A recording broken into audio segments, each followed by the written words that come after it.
पार्वती पतये हर हर महादेव शंभो।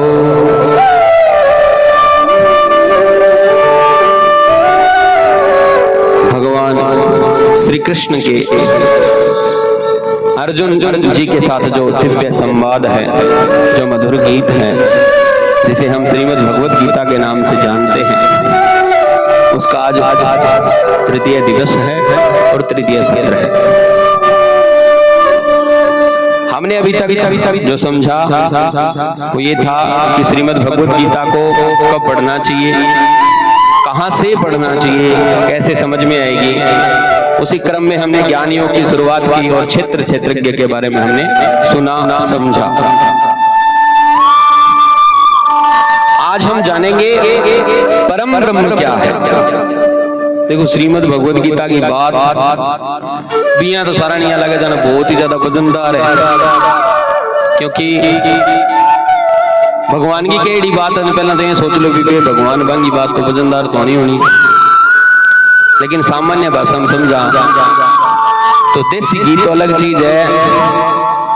जिका जिका देसी बाजरी खाई है बन बिठाए भी खाए बाद भी घेड़ा एक रहे, तो देसी घी जी तो जब असर आवा अंदर तो शरीर में एक शांति सी मिले। वैसे ही भगवान का यह दिव्य संवाद है, इसको जब हम समझने का प्रयास करेंगे तो मन जो है ना वो सेट डाउन हो जाएगा, वो कहेगा शांत शांत, और नींद की तरफ बढ़ने लगेंगे। मन इधर उधर से भटकना बंद करके इसकी बात सुनना समझना शुरू करता है। लेकिन कब? जब हमारे मन में ये भाव हो कि ये बात साक्षात भगवान श्री कृष्ण ने मेरे लिए कही है। किसके लिए कही है? मेरे लिए। और पंडित जी कह रहे हैं आपके लिए, मेरे लिए, सबके अपने अपने लिए। किसके लिए कही है? मेरे लिए। तो परम ब्रह्म क्या है? बहुत बड़ा शब्द है ये परम ब्रह्म। और हम जानेंगे पुरुष और प्रकृति क्या है और कैसे हम अपने परम को प्राप्त कर सकते हैं। यदि हमारे पास समय रहा तो इन 3 सूत्रों पर अच्छे से चर्चा करेंगे हम। पहला है परम ब्रह्म, दूसरा है प्रकृति और पुरुष, और तीसरा किस प्रकार से हम अपने परम को प्राप्त कर सकते हैं। अपना परम यानी क्या? मैं जो काम कर रहा हूं उसमें नंबर 1 कैसे हो सकता हूं। जो व्यक्ति जो काम करता है, किसान है तो किसानी में कैसे नंबर 1, विद्यार्थी है तो विद्यालय में कैसे। और संसार के काम छोड़ो, यदि कोई भगवद अनुरागी है, भगवान के मार्ग पे आगे बढ़ने का प्रयास कर रहा है, तो भक्ति में कैसे वो आगे बढ़ सकता है। सब चीजों के लिए भगवान ने एक शब्द दिया है, अपने परम को पा, जो आपका परम है। तो शुरुआत करते हैं। पहला प्रसंग भगवान अर्जुन को बताते हैं कि परम ब्रह्म क्या है। हे अर्जुन सुनो, जो जानने योग्य है उसे कहता हूं, जिसे जानने से अमरता प्राप्त होती है। अनादि परम ब्रह्म न तो सत्य कहा गया है न ही असत्य। भगवान कितनी सुंदर बात करे कि जो जानने योग्य है। अपन लोग यहाँ कंध के सारे कान लगा के देखन की हो गया जाना, अपन तो ठापड़े जानने की क्यूरियोसिटी अपने अंदर रहती है कि क्या हो रहा है क्या नहीं हो रहा, जानने थोड़ा।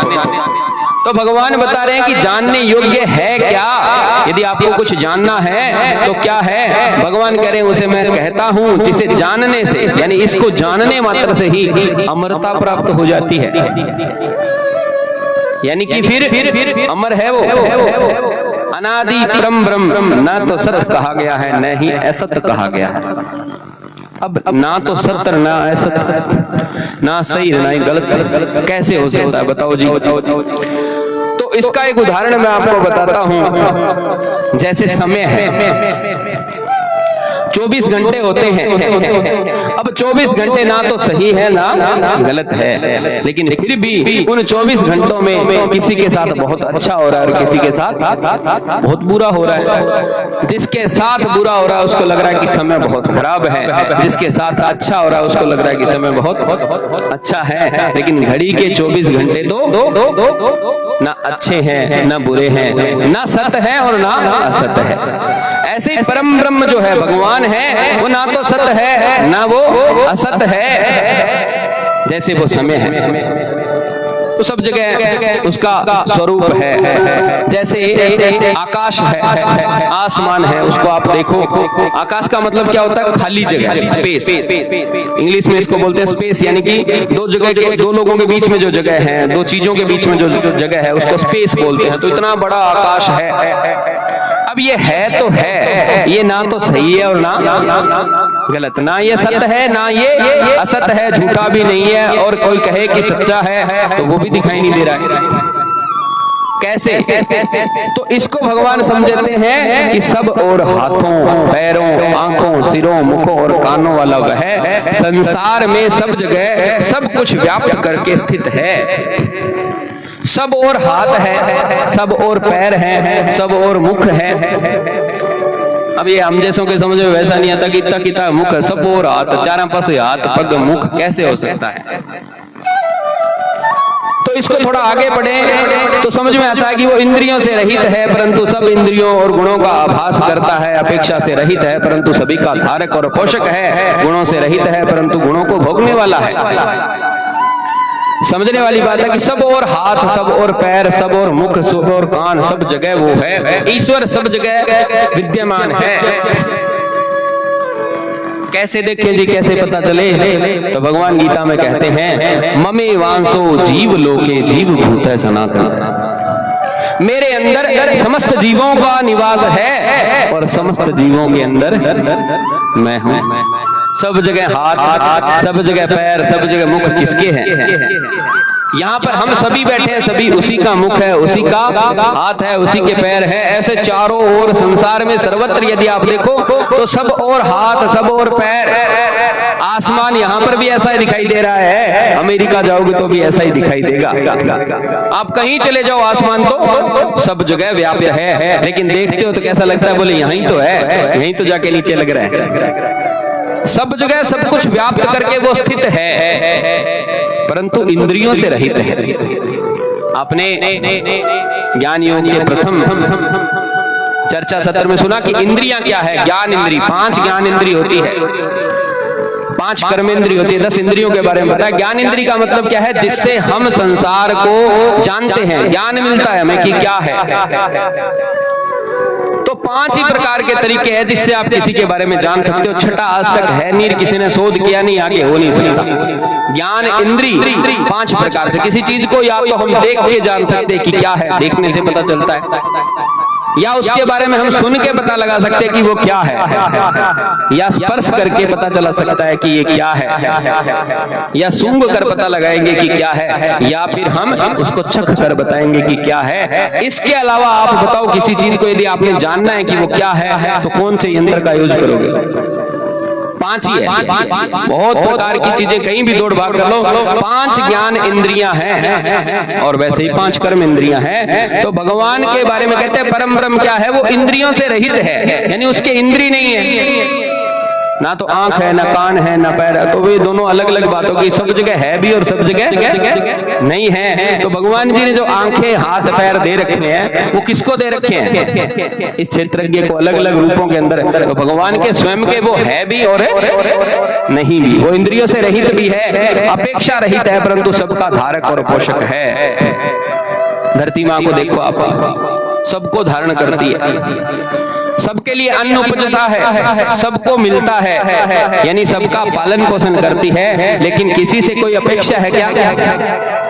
भगवान सूर्य नारायण रोजाना प्रकाश करते हैं, लेकिन कभी किसी से कोई अपेक्षा रखते हैं कि भी हमारे घर इतना कुछ पहुंचाओ? ऑक्सीजन मिलती है हमें, हवा चलती है, कभी आज तक बिल आयो, कभी थार लग रही ऑक्सीजन ज्यादा लाग गई, थोड़ा सा बिल ज्यादा लाग सी, सूर्य दादा भेज दियो बिल, आपका तावड़ो ज्यादा लग गया, थार लग रही 10 आदमी ज्यादा। ऐसा तो नहीं होता। यानी पूरा संसार जो है उसमें प्रकृति जैसा है, वैसे ही परम ब्रह्म ना, उसकी किसी से कोई अपेक्षा नहीं है। वो सबका धारक है और सबका पोषक है, सबको समान रूप से वो पालन पोषण करता है। सभी प्राणियों के अंदर भी है और सभी प्राणियों के बाहर भी है। ये बात किसकी हो रही है? परम ब्रह्म की। किसकी बात हो रही है? जोर से बोलिए ना सभी। मन था तो पढ़ते में पंजाब वाली हो जाए, बोले तो तुसी बहुत बढ़िया, पर साडे पल्ले नहीं पिया। किसकी बात हो रही है? परम ब्रह्म। मैं खड़ी कथा करूँ या पहला की बात है, तो मैं क्यों थारी आवाज क्यों को नहीं आवे जन लुगायांगी तो माता मैंने तो अंतिक मारे जेठ जीर पे बैठे तो कौन बात करा, और बंदा वे कहेगा जी मैं बस ये थे बोलने ला रहा था, फिर मैं क्या बातचीत करा जिकांगे आवाज कदी को नहीं आबांगे घरे जाओ दिन घरे बात करे तो 3 घंटा ही सुन दे आज वो और वो के पर, लेकिन सत्संग में क्या होता है मन में होता है पता नहीं क्या बात निकलेगी। तो हम सब चर्चा किसकी कर रहे हैं? परम ब्रह्म की, भगवान के बारे में, परम ब्रह्म के बारे में। भगवान कहते हैं सभी प्राणियों के अंदर भी है, बाहर भी है, और अचल भी है, चल भी रहा है, वो रुका हुआ भी है, वो चल भी रहा है। आकाश को आप देखो वो अपने को लगेगा कि स्थिर है, लेकिन आप चलो तो आपके साथ साथ वो चलता भी है। आकाश यानी कि खाली जगह, आपके अंदर भी एक खाली जगह, आप पता नहीं मन में यार थोड़ा सा खालीपन सो दिख रहा है। एक ट्रेन में आप बैठ गए और वहां से ट्रेन चल रही है, तो आप बताओ चल रहे हो या खाली बैठे हो? क्या कर रहे हो उस समय? हम चल रहे हैं क्या? हम तो ट्रेन में बैठे हैं, लेकिन आप सूरतगढ़ से बैठे हो, फिर वहां पहुंच गए हनुमानगढ़, तो चले बिना कैसे पहुंच गए? तो चल भी रहे हो और आप अचल भी हो। वैसे ही भगवान सबके अंदर है और वो चल भी रहा और वो अचल भी है। परम ब्रह्म की बात हो रही है, वह दूर से दूर तक भी है और पास से पास में भी है।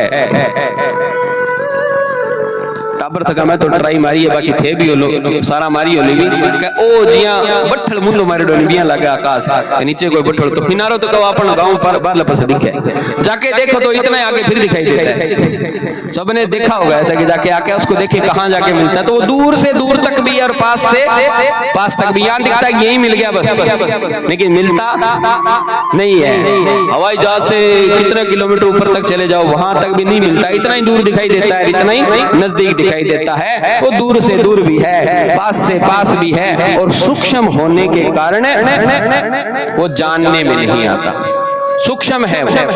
सूक्ष्म कैसा कि दिख नहीं सकता। अब जैसे ये आकाश अपना है, ये आसमान चला, इसमें बहुत प्रकार की तरंगे चलती है। तरंग की मान लिया अपना जी करंट है, इन तरंगों को पकड़ करके हमारी जो सिस्टम बना हुआ है, वैज्ञानिक लोग हैं उन्होंने ऐसा सिस्टम बनाया कि उन तरंगों से ही हमारी नेटवर्क आता है, रेंज आती है और उससे बात होती है। वो बात कहीं से चल के कहां पे आ रही है, किसके माध्यम से आ रही है देख सकते हैं क्या? लेकिन वो तरंग तो है ना, वो यंत्र वगैरह लगा के देखे तो हमें पता चलेगा हमारे आसपास कितना बड़ा नेटवर्क का जाल है। तो वैसे वो जो भगवान के बारे में, परम ब्रह्म के बारे में जो बात है वो ये है कि वो सबका भरता पोषक है, दूर से दूर तक है, नजदीक से नजदीक है, लेकिन न बंटने वाला होते हुए भी वो प्राणियों में बंटकर स्थित है। अब वो बंटने वाला है ही कौन? भगवान कहते हैं वो ना तो बंटने वाला है, लेकिन फिर भी बंटकर सब प्राणियों में स्थित है। कैसे जी? तो जैसे पानी होता है, धरती पर सबसे ज्यादा मात्रा में पानी है, तो जितने प्रतिशत से धरती में पानी है ना, उतने ही प्रतिशत हमारे शरीर में भी पानी है। समुद्र में एक जल है, लेकिन आकाश में भी एक जल है। हवा जब चलती है तो उसमें कुछ ना कुछ नमी अवश्य होती है। हमारी आंख की जो पुतली झपकती है तो वो आंख को गीला कर देती है, उसमें भी एक जल है। हमारा सांस अंदर जाता है तो नाक में जल की मात्रा होता है, वो ड्राई एयर को, सूखी हवा को थोड़ा सा नम करके शरीर के अंदर जाने देता है। तो पानी तो सब जगह है, तो सब जगह बटा हुआ भी है, लेकिन सब जगह वो बिना बटा हुआ भी। समुद्र वाला समुद्र में है, हमारा प्रपोर्शन हमारे अंदर है, तो सबको अंदर है, सब प्राणियों में बंटकर स्थित है। वह जानने योग्य है, सभी प्राणियों को पैदा करने वाला, भरता पोषक होकर भी सभी को ग्रसने वाला है। अब बंटने वाली बात आप देखो, चक्कू लेकर के समुद्र के पानी को काटेंगे तो नहीं दिखाई देगा, आकाश में से पानी को निकाल के देखो नहीं दिखाई देगा, आंखों में से जो पानी अलग से बांट कर नहीं देख सकते, लेकिन है तो सबके अंदर। वैसे ही परम ब्रह्म सब में है, बंटकर स्थित है, ना बंटने वाला होते हुए भी वो जानने योग्य है। भगवान कहते हैं कि यदि तुम्हें जानना है ना तो परम ब्रह्म को जानो कि वो है क्या। क्यों? क्योंकि वही सभी प्राणियों को पैदा करने वाला है, भरता पोषक होकर भी वो सबको ग्रस लेने वाला है। यानी वो पालन पोषण तो कर ही है, सारा ने ग्रस मतलब कि खाना भी कोई है, सबको पैदा करने वाला और सबको खाने वाला, खत्म करने वाला भी वो वही है। उसको परम ब्रह्म कहते हैं। उसे अंधकार से परे सब प्रकाशों का प्रकाश कहा जाता है। प्रकाश का मतलब क्या होता है? प्रकाश का मतलब लाइट, रोशनी। अब अगर आप लाइट बंद कर दें तो टिकी कौन दिखे, लेकिन जी आप लाइट ऑन करा तो भी सब कुछ दिखना शुरू कर दे। तो वो प्रकाश है। ये लाइट अलग अलग प्रकार की होती है, इससे प्रकाश पैदा होता है। प्रकाश से क्या होता है कि जो चीज नहीं दिखती वो दिखनी शुरू हो जाती है। इसीलिए ज्ञान को प्रकाश कहा गया है। जब ज्ञान मिलता है तो आदमी को दिखना शुरू होता है कि सही क्या है, गलत क्या है, क्या करना है, क्या नहीं करना है। ज्ञान रूपी प्रकाश जब मिलता है तो आदमी अपने जीवन में सरल, सहज, सुखी होता चला जाता है। लेकिन सब प्रकाशों का प्रकाश कहा गया है परम ब्रह्म को। सब प्रकाशों का प्रकाश किस प्रकार से? तो देखो, अब रात्रि का समय, सब जगह अंधेरा है। ऐसी ऐसी लाइट आ गई जिनको जलाने से आदमी दिन के जैसा उजाला महसूस कर सकता है। खेल लगता है, क्रिकेट गेम चलता है। लेकिन सब प्रकाशों का प्रकाश यदि सूर्य उदय हो जाए, दिन का सूरज बाग पटिया पका, थोड़ा सा सूरज निकले, थोड़े से सूर्य उदय पे भी जितनी लाइट चारों तरफ होती है, क्या संसार की कोई लाइट कर सकती है इतनी रोशनी? कभी नहीं कर सकती। सब प्रकाशों का प्रकाश वो है। और भगवान तो परम ब्रह्म तो वो है जो करोड़ों सूर्य से बड़ा प्रकाश है। तो सब प्रकाशों का प्रकाश उसे कहा गया है। वही ज्ञान है। वही क्या है? ज्ञान है, जानने योग्य है। यदि तुम जीवन में किसी को जानना चाहते हो तो इस बात को जानो कि परम ब्रह्म है कौन। वो जानने योग्य है। सारे ज्ञान का अंतिम पड़ाव भी वही है। सब सारी चीजें हासिल कर ली, ज्ञान से ज्ञान, ऊपर से ऊपर हमने जो हासिल किया, तो अंतिम पड़ाव क्या है कि परम ब्रह्म को जान लिया। वह सभी के हृदय में विराजमान है। यह उसका एड्रेस है। कहाँ बैठा है? सबके हृदय में बैठा है। भगवान अर्जुन को कहते हैं कि यह क्षेत्र ज्ञान और जानने योग्य को मैंने संक्षेप में कहा। क्षेत्र क्या है, ज्ञान क्या है और जानने योग्य क्या है, इन तीन बातों को संक्षेप में मैंने बताया। इसे जानकर मेरा भक्त मेरे भाव को प्राप्त हो जाता है। ये भगवान की वाणी है। मेरे भाव को प्राप्त होने का मतलब क्या है?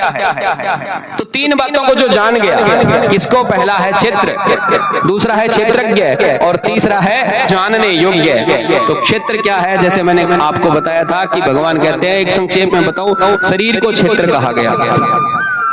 शरीर में तीन गुण का स्वरूप बताया, बुद्धि बताई, पंच तत्व बताए, 10 इंद्रियां बताई और एक इंद्रियों के विषय में फिरने वाला, विचरने वाला मन है। लेकिन ये शरीर का ही नहीं है, हर क्षेत्र का क्षेत्रज्ञ एक होता है, उसको जानने वाला होता है। शरीर के इन अंगों को अच्छे से जानने वाला, जर्रे जर्रे से जो वाकिफ है उसे क्षेत्रज्ञ कहते हैं। आज एक चर्चा चल रही थी कि इसको सूत्र को अपन कहाँ लगा सकते हैं, तो सभी जगह लगा सकते हैं। जैसे शरीर की मूल प्रकृति होती है सत्व रजस तमस, वैसे मिट्टी के भी तीन प्रकार होते हैं। वो सतोगुणी है, रजोगुणी है, तमोगुणी है। जिसकी जैसी भूमि है, यदि उसको ये समझ में आ जाए कि सतव वाली है तो वहां पर अलग फसल होगी, रजस वाली पे अलग फसल होगी, तमस वाली पे अलग होगी। ये क्षेत्र है। उस क्षेत्र के बारे में यदि हम जान ले, उसके ऊपर पकड़ बना ले, तो हमारे जीवन के अंदर बहुत कुछ हम हासिल कर सकते हैं। जैसे जल तत्व है, पानी एक तत्व है जो हमारे शरीर में 5 तत्व है। जिसका जल तत्व खराब है, कैसे खराब है वो फिर आपको अनुभव से पता चलता है। जिसका जल तत्व खराब है ना, वो बिना मतलब इमोशनल रहेगा, वजन बढ़ जाएगा, कहीं ना कहीं ऐसे ना मन में इमोशनलिटी इतनी आ जाएगी, आलस भर जाएगा, संबंध अच्छे नहीं रहेंगे, कभी पूछ लो मुझे कुछ अच्छा नहीं लगता है, ठीक सा नहीं रहेगा, अस्वस्थ सा रहेगा। अब यदि आपके अंदर ये सारी दिक्कत आ रही है, रिश्ते सही नहीं हो रहे हैं, कोई पैसे कमाने की अपॉर्चुनिटी नहीं मिल रही है, तबीयत सही नहीं है, कुछ अच्छा सा नहीं लग रहा है, तो इसका मतलब जल तत्व थोड़ा सा गड़बड़ हो गया है। ठीक कैसे करना है जी? तो ठीक करने के लिए पहला काम तो अपने को करना है कि पानी हमारे हाथ से जो बर्बाद हो रहा है ना, उसको होना रोक दो। जिसके मैंने ये बताया ना इतनी सारी दिक्कत है, वो प्रत्येक आदमी नोट कर लेना, वो पानी बहुत बर्बाद करता है। या उसके घर में बिना मतलब का व्यर्थ पानी चलता है, टप टप टप नल चलते रहते हैं, उसके घर में ये दिक्कत आएगी। पानी आधा गिलास पी के छोड़ देते हैं, बाद में आधा गिलास में कोई फेंकता है। तो जल तत्व को यदि आपने ठीक कर लिया तो उसका पहला लक्षण क्या है कि पानी जो प्रत्यक्ष पानी है उसका मान सम्मान करना ठीक शुरू करो। दूसरा जल तत्व होता है हमारी भावनाएं, तो किसी दूसरे व्यक्ति की भावनाओं को आहत मत करो, किसी को दुखी मत करो, फिर आपका जल तत्व ठीक हो जाएगा। अपने घर की उत्तर दिशा को ठीक रखो, जल तत्व ठीक हो जाएगा। पैसे नहीं चलाने, नहीं विराजी आप। सबसे विनम्र निवेदन, इतने दिन में तो सबने देखा ही है, अपना काम भगवान जी का भजन। अच्छा, तो मैं आपको बता रहा था जैसे एक जल तत्व है वैसे ही अग्नि तत्व का अपना काम है शरीर में, वैसे ही पृथ्वी तत्व का अपना काम है। सब तत्वों का अलग अलग काम है। तो क्षेत्र के बारे में जैसे एक एक तत्व के बारे में जिसको जानकारी है, वो क्षेत्रज्ञ जो अंदर बैठा है वो सब चीजों को देख रहा है, वही सब संचालन कर रहा है, उसको कहते हैं भगवान कि वो क्षेत्र है। क्षेत्र और क्षेत्रज्ञ यानी कि उसको जो देखने वाला वो क्षेत्रज्ञ है, इन दोनों को जानता है, वो ज्ञान है। और जानने योग्य कौन है? तो परम ब्रह्म है। ये तीन ही मुद्दे की बात है। ये जो हासिल कर ले, जिसको ये पता चल जाए, तो भगवान कहते हैं वो मेरे भाव को प्राप्त हो जाता है। भगवान का भाव क्या है? भगवान का भाव सामान्य शब्दों में, आप सीधे शब्दों में कहा भी भाव यानी रेट है, सब ऊंचो। अगर किन्हें सब ऊंचो माना तो एक ही बात का, वो तो यार राम को रूप है, ये तो भगवान का स्वरूप है। संत भगवंत होते हैं, गुरु भगवान है। किसी को हम बहुत ज्यादा मान देते हैं तो हम भगवान कहते हैं उसको। तो भगवान कहते हैं मेरे भाव को आ जाता है, यानी जनता जनार्दन उसे ये कहना शुरू कर देती है कि तो ईश्वर है।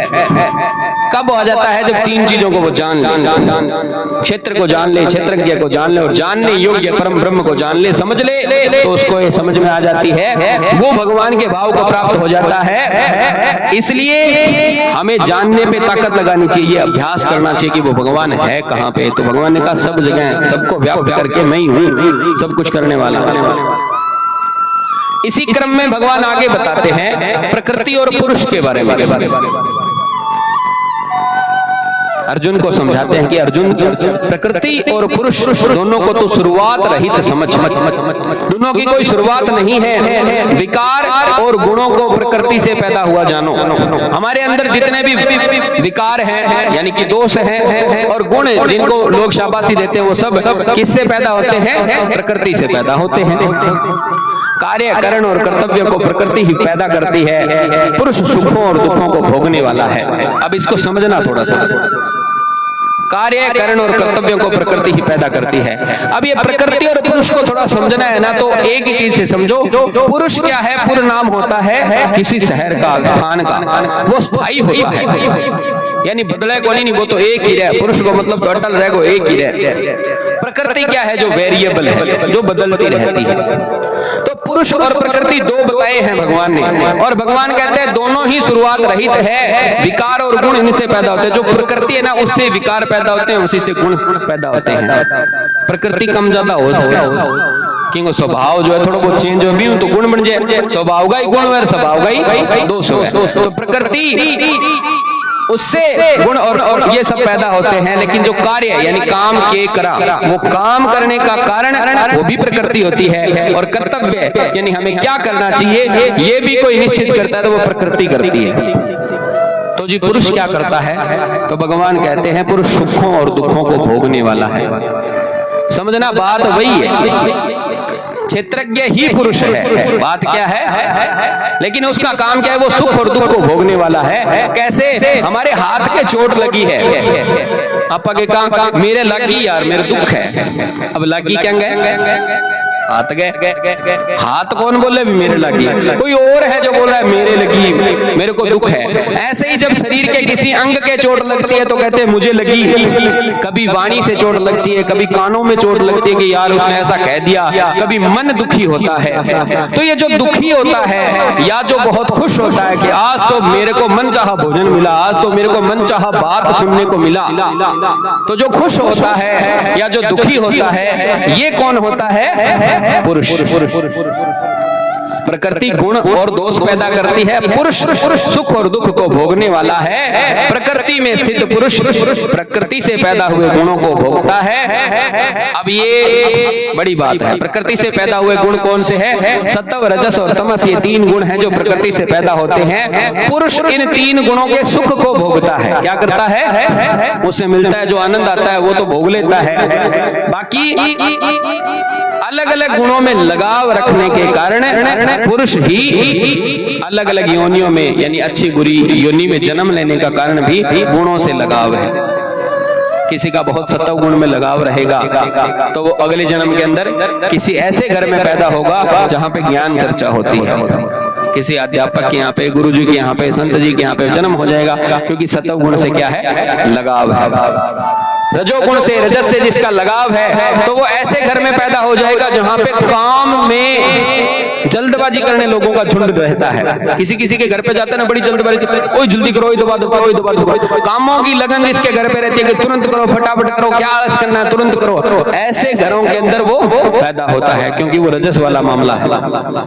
जहाँ पे राज करने की बात हो, अनुशासन की बात हो, जहाँ पे तेजी की बात हो, ऐसे घरों में पैदा होगा। और जब तमस गुण में इस पुरुष को बड़ा आनंद आने लगता है। पुरुष क्या है? जो अंदर है तो वो परम चेतना, लेकिन वो फंस किस में जाता है? इस गुण के सुख में फंस जाता है। तमस क्या है? तमस है भाव। भाव कब आता है आपका? अच्छा भाव कब होता है? तो जब अच्छा अच्छा खाने को मिले, जब नींद आ रही है बढ़िया, यार आज तो आराम करने को भाव है। जब आलस, लापरवाही के अंदर बैठा रहता है, कुछ नहीं देखता, तो तमस गुण प्रधान हो जाता है। फिर वो ऐसे घरों में पैदा होता है जो सारी उम्र चक्का चुंदी में जानता रहे, पता ही नहीं क्या करना है, क्या नहीं करना है, कभी यहाँ पे कभी वहां पे। वो पिछलग्गू ऐसे होते हैं, आज इसके पीछे आज उसके पीछे हैं, वो लीड फ्रॉम द फ्रंट कभी नहीं करते। ऐसे घरों में जन्म लेता है। तो यही भगवान कहते हैं कि अच्छी और बुरी योनियों में पैदा होने का जो कारण है वो है इन सुखों में लगाव। प्रकृति में स्थित पुरुष ही प्रकृति से पैदा हुए गुणों को भोगता है। गुणों में लगाव रखने के कारण ही अच्छी बुरी योनियों में इसके जन्म लेने के कारण मरते हैं। पुरुष ही देखने वाला, अनुमति देने वाला, भरण करने वाला, भोक्ता और शरीर का स्वामी है। ये बड़ी जोरदार बात है। ये शरीर है अपना। अब हम कहते हैं कि हम शरीर के क्या हैं? मालिक है, लेकिन मालिक तो कोई और अंदर बैठा है। वो अंदर बैठे बैठे उसके ऐसे किन की चिरबनाट चले, तो आज यार भियोरा कम चला आता ही करना। दोपहर अगर तावड़े 12 बजे कोई को निकले बात आई अली मऊज की सुख लाल सा जागिन बटजा बजा आता होको पीछा, बीड़ी पीछा, चुगली करशा, सत्संग करशा। ये जो अंदर से इच्छा उठती है, 1 क्विंटल का शरीर जा सकता है, किस लिए? बोले वहां अच्छा शरबत मिल रहा है पीने के लिए, चलिए। वहां पे कोई बातें कर रहा है, चलिए। तो ये जो पुरुष है ना, यही अनुमति देने वाला है, ये शरीर का स्वामी है, यही देखने वाला है, यही देखता है अंदर से, इंद्रियों के माध्यम से, आंखों के माध्यम से देखता है ये कि हाँ ये अच्छी चीज है, ये बुरी चीज है, अच्छी सुनता है, बुरी, ये सारा काम करता है, शरीर का मालिक है। पुरुष को ही आपे का परम कहते हैं। आपा किसे कहते हैं? ये जो आपके अंदर जो आपा कहते हैं, आपको खो दियो, एक शब्द नहीं, आपको खो दियो। आपको खोने का मतलब क्या है? आपका जो मूल स्वरूप है, मूल चेतना है, वो याद नहीं रही, पर बाहरी आडंबर में फंस गए कि मैं तो ये हूं, बस यही बन के दिखाऊंगा। अहंकार जो मैंने आपको पहले दिन बताया था, गलत धारणाओं में अपने आप को फंसा बैठे हो और फिर उसमें सुख की अनुभूति करने के कारण फंस जाते हो। तो वो आपे जो है ना, आपे का परम, वो तो बड़ी दूर की बात, आपा ही खो देते हैं हम। तो आपे के परम को यदि पाना है तो उसे पुरुष कहते हैं। भगवान कहते हैं देह में रहते हुए भी ये देह से पराया है। अब देखो कितनी ठाठ वाली बात है। रेणु ही शरीर में रहते हुए भी शरीर से क्या है? पराया है। कैसे पराया है? पुरुष ने इस जन्म लिया, मैंने कहा था पुरुष बदलता नहीं है, प्रकृति बदलती रहती है। प्रकृति क्या है? आपका शरीर आ गया एक प्रकार, तो शरीर बदलते रहते हैं, चेतना वही रहती है, लेकिन सुखों में लगाव के कारण अच्छी बुरी योनियों में वो पैदा होता रहता है। उसका मूल क्या है? देह से पराया है। कैसे है? एक शरीर के अंदर वो आया, उसने शरीर से खूब आनंद लिया, खूब भोग किए। जब शरीर जर्जर हो गया, खत्म होने लगा, शरीर छोड़ के वो तो नया धारण कर लेता है। तो देह में रहते हुए भी देह से क्या है? पराया है। उसका सब कुछ अपना है, लेकिन अपना होते हुए भी अपना मानता नहीं है, वो पराया है। अब जो सबसे बड़ा सूत्र भगवान बता रहे हैं, इस बात को यदि आपने समझ लिया तो समझ लो बहुत बड़ी बात आपने यहां से आज पकड़ ली है। ये एक ही बात मैं मूल कारण से बता रहा हूं, इसको अच्छे से पकड़ना। भगवान कहते हैं जो इस प्रकार से पुरुष और प्रकृति को गुणों सहित पहचानता है वो सदैव वर्तमान में रहता है और फिर से जन्म नहीं लेता है। क्या बात कही भगवान ने? जो पुरुष और प्रकृति को इस प्रकार से देखता है, कैसे कि एक तो बदलने वाला है और एक है स्थिर, जो इस बात को जान जाए, पकड़ ले। अब ये पुरुष प्रकृति सब में होते हैं, ऐसा नहीं है कि केवल अपने अपने शरीर में है, लेकिन ये दो ही मुद्दे की बात है। किसी भी काम को आप देख लो, यदि पुरुष और प्रकृति को आपने पकड़ लिया तो फिर क्या करोगे कि आप सदैव वर्तमान में रहोगे। कहां रहोगे? वर्तमान में, और फिर से जन्म नहीं लोगे। कैसे? तो इसको समझने के लिए मैं आपको बताऊं। पुरुष है स्थायी, प्रकृति है बदलने वाला, और सदैव वर्तमान में क्या रहना है कि जिसको ये समझ में आ गया कि दो काम पक्के हैं, एक चीज बदलती है, एक चीज नहीं बदलती, तो वो वर्तमान में रहता है और फिर से जन्म नहीं लेता है। फिर से जन्म लेने का मतलब है जब भी आप कोई नया काम शुरुआत करते हो तो उस नए काम का एक जन्म होता है। किसी ने खेती बाड़ी शुरू की तो फिर से नया करते हैं, नई क्लास की शुरुआत हो गई, नई बात की शुरुआत हो गई, हर दिन नया होता है हमारा। अब लेकिन जो हर दिन नया नहीं माने और वर्तमान में ना रहे तो फिर वो बार बार जन्म लेता है, बार बार मरता है। कहने का मतलब क्या है? एक ही काम को बार बार करना पड़ता है, उसको फिर सफलता नहीं मिलती है। जैसे एक विद्यार्थी है, उसको पढ़ाई करनी है, तो उसके लिए पुरुष क्या है? पढ़ना। पुरुष क्या है? पढ़ना। प्रकृति क्या है? अलग अलग सब्जेक्ट। भी अब गणित पढ़ना है, हिंदी पढ़नी है, इंग्लिश पढ़नी है, अलग अलग सब्जेक्ट है, लेकिन पुरुष है पढ़ना। यदि वो इस बात को पकड़ ले कि मुझे 8 घंटे पढ़ना ही पढ़ना है, क्या पढ़ूंगा, ये अलग अलग विषय हो सकता है, तो फिर वो सदैव वर्तमान में रहता है। वर्तमान का मतलब क्या? अभी गणित पढ़ रहा हूं तो गणित पर ही ध्यान है, अभी हिंदी पढ़ रहा हूं तो हिंदी पे ही ध्यान है। उस समय जब उसी बात पर उसका फोकस रहता है और वो इस बात को पकड़ के रखता है तो उसको वो क्लास दोबारा से पढ़नी नहीं पड़ती, वो अगली क्लास में चला जाता है। ठीक ऐसे ही हम जब मनुष्य जन्म में होते हैं तो जो ना बदलने वाला है उसको बदलने के चक्कर में हम दुखी हो जाते हैं। जो बदलने वाला है उसको हम समझते नहीं। उदाहरण, शरीर बदलता रहता है, बाल अवस्था आई है, फिर उसके बाद में युवा अवस्था, फिर जवानी आती है, फिर अधेड़, फिर बुढ़ापा आता है। तो बदलता क्या? शरीर की अवस्था बदल रही है, लेकिन हमारी सोच क्या है? जवान ही रहना है जी। जैसे बुढ़ापे की तरफ जाते हैं, पहला सिम्टम भगवान कहते हैं स्वर्ण समीप। रामचरितमानस के अंदर आता है श्रवण समीप भय सित कैसा मन हूं जरठपन अस उपदेशा। राजा दशरथ जी के कान के नजदीक के बाल सफेद होने लगे तो वो शीशे में मुख देखा तो उनको लगा जैसे शीशा कह रहा है कि दशरथ जी बुढ़ापा आने वाला है, अब इस दुनियादारी से छूटो और भगवान की तरफ आगे बढ़ो। तो पहला सिम्टम मिलता है। लेकिन आदमी क्या कहता है? अभी कहां बूढ़ा हुआ, बाल काले से सफेद से क्या हो जाते हैं? काले होना शुरू हो जाते हैं। अभी बूढ़े नहीं हो जाए, अभी तो संसार के बहुत सारे काम। मेरे को किसी ने पूछा, बोले जी पहले की बात, बोले जी संसार में भी अब बिजली को मारे क्या कनेक्शन काटना तो पहला बिजली बोर्ड डालो नोटिस आयो, बोले बिल भर दो तो कनेक्शन काट देंगे। फिर दूसरा नोटिस आयो, तीसरा नोटिस आयो, चौथी 5 बार जब बिल को मिलो फिर बिल काट दियो, हमारे कनेक्शन काट दियो। लेकिन थार लो भगवान तो सीधे कनेक्शन काट दे, मार काकोर के बैठे बंको नोटिस आई। तो भगवान कहते हैं जो पूर्ण आयु लेता है उसको नोटिस तो आते हैं। पहला नोटिस कान के नजदीक के बाल सफेद, तो भगवान ने पहला नोटिस दिया, बोले बूढ़े हो गए हो, संसार को छोड़ो, मेरी तरफ आना शुरू कर दो। लेकिन बाल काले करके कहेंगे जब भी तो हमें जवान, अभी कहां बूढ़े। दूसरा भगवान नोटिस जब भेजते हैं जब आंखों से थोड़ा कम दिखाई देना शुरू होता है। भगवान कहते हैं बाहर देखा खूब, अब तू अंदर देख, तेरे अंदर पुरुष है, तेरे अंदर शरीर के जो तत्व हैं उनको पहचान, तेरी इंद्रियां कहाँ लिप्त हैं, कहाँ तू फंसा हुआ है, उनसे बाहर निकल। लेकिन ना डबल पावर की चश्मा लगेगी, बोले अजय तो सुई हूं, नाको बोल दूं मैं, अभी कहाँ बूढ़ा हुआ। भगवान कहते कोई बात नहीं, तीसरा, जब कानों से सुनाई देना बंद हो जाए, भगवान कहते हैं पूरी दुनिया भर की बात तूने सुनी, अब तो मेरी बात सुन, अब तो अंदर की बात सुन, अपने अंदर झांक, अकेला बैठ, ध्यान कर, अपनी इंद्रियों को देख कहां फंसा हुआ है। मैंने जो सूत्र बताए उसको अपना, लेकिन नहीं जी, वहां भी डबल पावर मशीनें लगती है। बोले जी कीड़ी का पक्की सुन लिया, इतनी टॉप ग्रेड की मशीन है। फिर नोटिस वोटिस कुछ आता नहीं है। आदमी को पूछोगे भगवान का भजन करो, बोले समय नहीं होता है।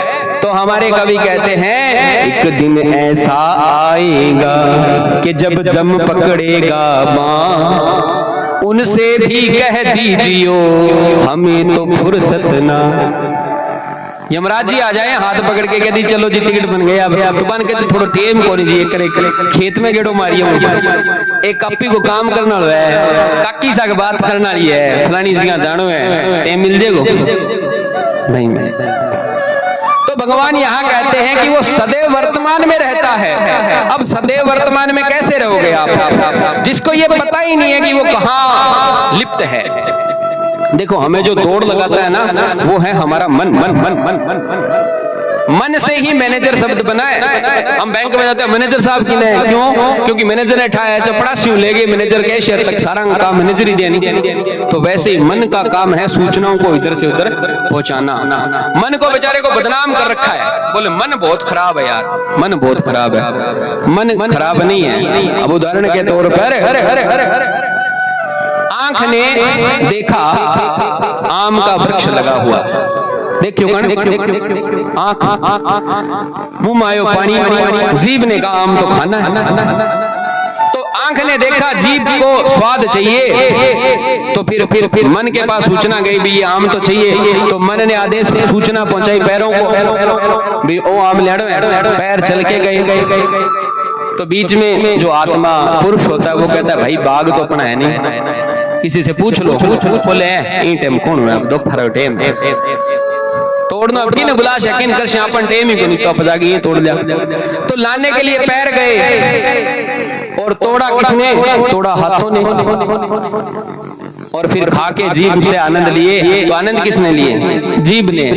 मालिक आ गया, बन फिराता सेवा करी, तो मार किसने खाई? पीठ में। लेकिन वो आंख पानी किससे आया? फिर उसी आंख से जिसने आम देखा था। ये क्रम ऐसा ही है। तो ऐसे ही हमारी इंद्रियां जहां लिप्त है, हमने कुछ देख के छोड़ा हुआ है। तो जैसे आप कंप्यूटर चलाते हो ना, कंप्यूटर में अलग अलग विंडो खुलती है, इसमें ये काम, इसमें काम कहते हैं। ऐसे बहुत सारे विंडो जब खुल जाती है तो कंप्यूटर काम करना बंद कर देता है।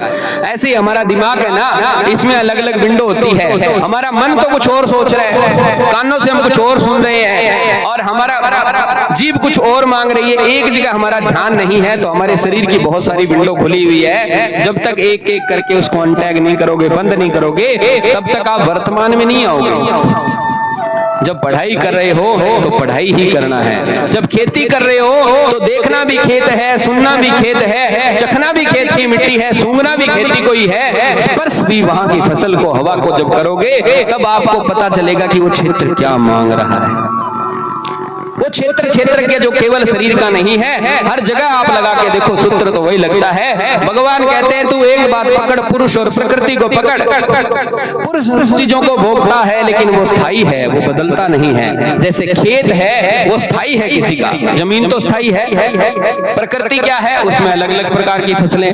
तो अब कोई जमीन को ही बदलना शुरू कर दे, जैसा ही आज चल रहा है, तो एक बार जब आप जमीन को बदलते हो तो फसलें बनी बंद हो जाती है। बागड़ी से थल्लो खराब कर दियो और कर दियो, तो वो जमीन ही चेंज कर दी, वो वातावरण ही बदल दिया। तो उससे आपने पुरुष के साथ जब छेड़छाड़ किए तो वहां पे दुख ही आने वाले हैं, सुख नहीं आने वाले हैं। लेकिन वहां पे फसलें बदलते रहती, उसमें बदलाव कर सकते हो। वो बदलाव करोगे तो जीवन के अंदर आगे बढ़ोगे। लेकिन कब बढ़ोगे? जब सदैव वर्तमान में रहोगे। अब जब कोई आदमी ऐसे काम करता है जिसे पता हो कि मुझे क्या तो बदलना है और क्या नहीं बदलना है, जो काम कर रहा है उस समय उसी में पूरा फोकस होके कर रहा है, तो उसको वो काम दोबारा नहीं करना पड़ता, इसी को भगवान कहते हैं उसको फिर से जन्म नहीं लेना पड़ता। इस जन्म में आए हो तो जो जिम्मेदारी मिली है, एक पिता हो तो पिता का अच्छे से दायित्व निभाना, पुत्र हो तो अच्छे से पुत्र का दायित्व निभाना, जो काम तुम कर रहे हो उसमें इतना डूब के काम करना है, पूरा फोकस बना के वहीं करना है कि जैसे यही काम मेरा सबसे अंतिम वाला काम है, लेकिन बिना लिप्त होकर के, क्योंकि भोगने वाला तो पुरुष है, उसमें तो शरीर को छोड़ ही देना है। जिस दिन ऐसे काम करोगे तो फिर से जन्म भी नहीं लेना पड़ेगा। ये भगवान कहते हैं कि जो इस प्रकार से चलता है फिर जन्म नहीं लेता। अब इस बात को जानना कैसे, जाने कैसे, तो बोले कोई ध्यान से। ध्यान करने की विधियां हमारे अलग अलग बताई गई हैं। ध्यान करने से आप उस पुरुष को पकड़ सकते हो, मेडिटेशन जिसको बोलते हैं। कोई सांख्य से, सांख्य क्या है? सांख्य दर्शन जो हमारे यहाँ पे 25 तत्वों में किसी चीज को बांट दोगे तो आपको पुरुष प्रकृति समझ में आ जाएगा। कोई योग से, महर्षि पतंजलि ने योग की विधियां दी हैं, उससे भी आप इसको जान सकते हैं। कोई कर्म से जुड़कर, यदि आप अपना कर्म भी अच्छे से करते हो, जुट करके करते हो, योग कर्मशु कौशलम, श्रीमद् भगवद गीता कहती है योग क्या है? अपने काम को करने में जो निरंतर कुशलता लेकर के आता है वो कर्म की कुशलता ही योग है। ऐसे भी कोई अपने आप को देख करके भी कोई पुरुष को जान सकता है, अपने में परम आपे को देख लेता है। ऐसे अपने में परम आपे यानी भगवान को कोई देख सकता है। कई अन्य ऐसे न जानकर, कुछ ऐसे बच भी जाते जो ऐसे नहीं जान सकते, ना संख्या पढ़ा, ना ध्यान किया, न योग, न कर्म, कुछ नहीं किया, तो अन्य ऐसे न जानकर परंतु दूसरों से सुनकर ही उपासना करते हैं, वे लोग सुनकर आचरण करने से भी मृत्यु के पार चले जाते हैं। उन्होंने सुना कि भी ऐसे गए थे गीता में, तो वहां महाराज जी बता रहे थे कि भाई मन से जो है ना अपने को अमानित्व लेके आना है, मान्य होने, दिखावा और हिंसा जैसी भावना को हमने छोड़ना है, सहनशीलता और सरलता को हमने अपनाना है, स्वच्छ होना है, निर्मल होकर के आचार्यों के पास बैठना है, अपने मन को स्थिर करना है, अनुशासित हो जाना है, और इंद्रिय विषयों से ललक और अहंकार को हमने हटा देना है, न भटकने वाले भक्ति भाव से भगवान का भजन करना है, रोजाना एकांत में बैठना है और अपने आप को देखना है। जब लगातार ऐसे करने से ज्ञान उपजता है तो आदमी को सही दिखाई देता है। जब ऐसे सुना और उसने प्रैक्टिस करना शुरू कर दी रोजाना तो समझ लो वो भी मृत्यु से पार चला जाता है। यह पुरुष और प्रकृति के बारे में भगवान ने बताया है। अभी 5 मिनट के लिए मैं कीर्तन दे रहा हूं ताकि सब लोग को एक बार जल पिला दो आप, फिर अपने पास 25 मिनट की कथा हो रही है। 5 मिनट अपन कीर्तन करते हैं, ये बैठे बैठे जल सेवा हो जाएगी। बोले कृष्ण कन्हैया लाल की, बोले कृष्ण कन्हैया लाल की।